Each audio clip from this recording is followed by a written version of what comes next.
Ever wondered which was the first of Britain's 15 national parks?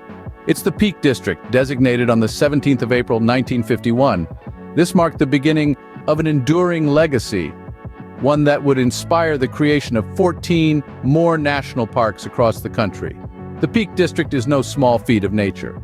Sprawling over an impressive 555 square miles, it's equivalent in size to Greater London. But it's not just its size that's impressive. This national park sits right in the heart of England, a natural jewel nestled among urban landscapes.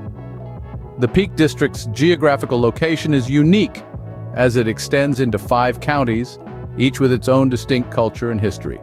These counties are Derbyshire, Cheshire, Staffordshire, Yorkshire, and Greater Manchester.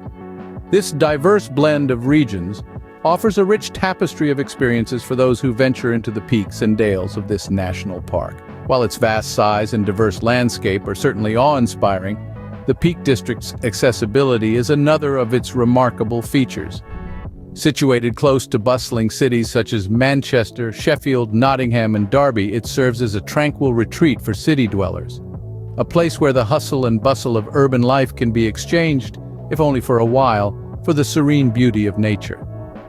The Peak District's designation as a national park in 1951 was not just a recognition of its natural beauty. It was an affirmation of its importance to the people of Britain, a commitment to protect and preserve this unique landscape for generations to come. So the Peak District was not just the first national park in Britain, but it also uniquely sits in the heart of England, intersecting 5 counties. It's a testament to the country's commitment to conservation and a lasting legacy of Britain's love for its natural landscapes. The Peak District isn't just large and accessible, but it's also incredibly diverse. Diverse in its landscapes, diverse in its grandeur, and diverse in the experiences it offers. Let's take a moment to explore this diversity, shall we? One of the most striking features of the Peak District is its dramatic gritstone edges. These imposing structures form the heart of what's known as the Dark Peak. The rugged, wild moorlands of the Dark Peak are a sight to behold. The gritstone edges standing as silent sentinels overlooking the vast expanses. It's a place that demands respect and admiration, its beauty found in its stark and rugged nature. But the Peak District isn't all about the wild and rugged. Travel south and you'll find yourself in the White Peak, where the landscape transforms into a world of steep limestone dales. These dales are a stark contrast to the Dark Peak. They offer a softer beauty, characterized by their deep valleys, tranquil rivers, and lush green meadows. It's a place of tranquility, a place to escape and lose yourself in the serene beauty of nature. And then there's the Southwest Peak. Here, the landscape rolls gently into hills and farmland, a patchwork quilt of green and gold. It's a place where nature and agriculture live in harmony, a testament to the enduring relationship between man and the land. But of course, no discussion of the Peak District would be complete without mentioning its crowning glory, Kinder Scout. Standing tall at 2,086 feet, Kinder Scout is the highest point in the Peak District. It's a place where the earth and sky meet, a place that offers breathtaking views of the world below, from gritstone edges to limestone dales to rolling farmlands. The Peak District truly offers a landscape of contrast and diversity. Each area, each peak, each valley has a story to tell. And it's this diversity, this contrast, this interplay of nature that makes the Peak District such a unique and special place. This is a land that doesn't just exist, it lives and breathes, each landscape a testament to the timeless beauty of nature. With such a diverse landscape, the Peak District is a playground for outdoor enthusiasts. It's a haven where activities abound, and adventure is just a heartbeat away. For those who prefer to explore on foot, the Peak District offers walking trails to suit all levels of fitness and enthusiasm. From gentle strolls through picturesque villages to challenging hikes up Kinder Scout, the national park's highest point, there's a path for everyone. And for the serious hikers, the nationally renowned Pennine Way begins right here in the Peak District, in the village of Edale, and stretches all the way to Scotland, a journey of 268 miles. The rugged landscape of the Peak District also makes it a prime location for rock climbing. with the gritstone edges of the dark peak offering some of the best climbing opportunities in the country. Cycling and mountain biking are also popular activities, with miles of trails weaving through the park's varied terrain. The Peak District National Park Authority even owns and manages 34 miles of traffic-free trails, mostly along former rail routes, making it a safe and accessible option for families and less experienced riders. But it's not all about land-based activities. The Peak District is also a great place for caving, with a network of underground caverns waiting to be explored. And for those who prefer to take to the skies, gliding is a popular pastime, offering a bird's-eye view of the park's stunning scenery. Nature enthusiasts will also find plenty to keep them occupied, with opportunities for angling, nature watching, and photography. And for those interested in history, the Peak District is home to a number of historic houses, country pubs, and tea rooms. The Peak District also boasts 202 square miles of open access land, open to walkers without having to stay on paths, and 1,600 miles of public rights-of-way. This means that you can explore to your heart's content without worrying about trespassing or going off the beaten path. Whether you're an adventurer, a nature lover, or a history buff, the Peak District has something for everyone. When you think of the Peak District, you might envision its emblem, the millstone.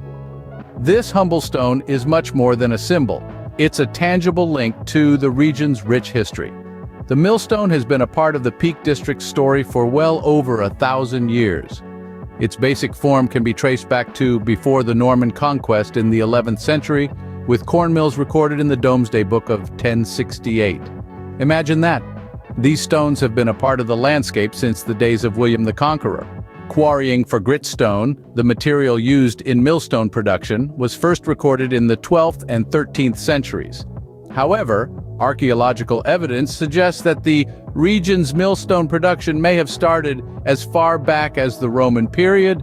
That's quite a heritage. Over the centuries, the millstone's form and function have evolved. The earliest millstones were mushroom-shaped conical stones, a design peculiar to the Peak District that may be of medieval origin. As time progressed, the more familiar wheel-like cylinder shape became prevalent.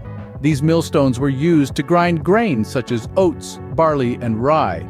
The millstones' uses were incredibly varied. Aside from grinding corn, they were used for sharpening tools in industrial centers like Sheffield and crushing timber for wood pulp as far away as Scandinavia. At Millstone Edge near Hathersage, you can still see the remains of old millstones abandoned after cheaper imports became available.